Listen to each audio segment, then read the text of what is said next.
ಬುದ್ಧ ಮತ್ತು ಶಿಷ್ಯರೊಂದಿಗೆ ನಡೆದ ಪುಟ್ಟದೊಂದು ಕತೆ ಹೇಳುತ್ತೇನೆ ಕೇಳಿ. ಒಮ್ಮೆ ಗೌತಮ ಬುದ್ಧ ತಮ್ಮ ಶಿಷ್ಯರೊಂದಿಗೆ ಒಂದು ಹಳ್ಳಿಯತ್ತ ಪ್ರಯಾಣಿಸುತ್ತಿದ್ದ. ದಾರಿಯಲ್ಲಿ ಅವರಿಗೆ ದಾಹವಾಯಿತು.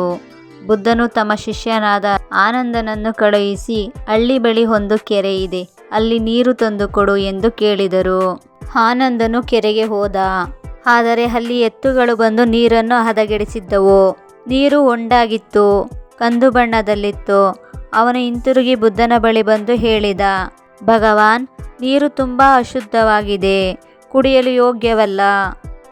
ಬುದ್ಧರು ಮೃದು ನಗೆಯಿಂದ ಹೇಳಿದರು, ಸರಿ, ಸ್ವಲ್ಪ ಸಮಯ ಕಾದು ಮತ್ತೆ ಹೋಗಿ ನೋಡಿ.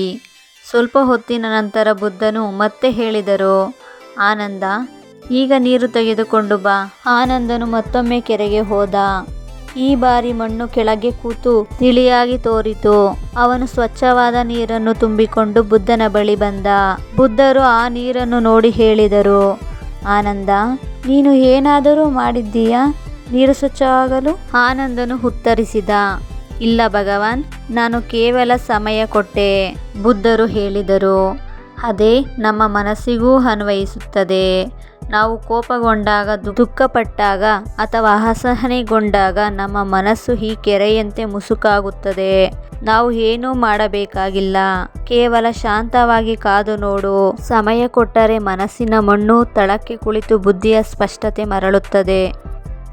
ಶಿಷ್ಯರು ಮೌನವಾಗಿದ್ದರು. ಬುದ್ಧನ ಮಾತು ಅವರ ಹೃದಯಕ್ಕೆ ತಟ್ಟಿತು.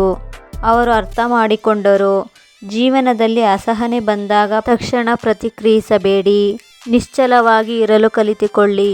ಕೋಪ ಕ್ಷಣಿಕ, ಶಾಂತಿ ಶಾಶ್ವತ.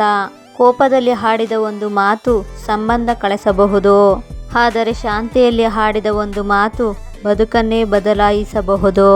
ಆ ದಿನದ ನಂತರ ಶಿಷ್ಯರು ಕೋಪ ಬಂದಾಗ ಕೆರೆಯ ನೆನಪನ್ನು ಮಾಡಿಕೊಂಡು ಮೌನವಾಗುತ್ತಿದ್ದರು. ಈ ಕಥೆಯ ಅರ್ಥ ಏನೆಂದರೆ, ಬದುಕಿನಲ್ಲಿ ತಕ್ಷಣ ಪ್ರತಿಕ್ರಿಯೆ ನೀಡುವುದು ಸುಲಭ, ಆದರೆ ಶಾಂತವಾಗಿರುವುದು ಬಲಶಾಲಿಯ ಗುಣ. ನೀರು ಶುದ್ಧವಾಗಲು ಸಮಯ ಬೇಕಾದಂತೆ ಮನಸ್ಸು ಶಾಂತವಾಗಲು ಸಹನೆ ಬೇಕು. ವಿಡಿಯೋ ನೋಡಿದ್ದಕ್ಕಾಗಿ ಎಲ್ಲರಿಗೂ ಧನ್ಯವಾದಗಳು. ಮತ್ತಷ್ಟು ವಿಡಿಯೋಗಳಿಗಾಗಿ ನಮ್ಮ ಚಾನಲನ್ನು ಸಬ್ಸ್ಕ್ರೈಬ್ ಮಾಡಿಕೊಳ್ಳಿ ಹಾಗೂ ನಿಮ್ಮ ಅನಿಸಿಕೆಯನ್ನು ಕಮೆಂಟ್ ಬಾಕ್ಸ್ನಲ್ಲಿ ತಿಳಿಸಿ.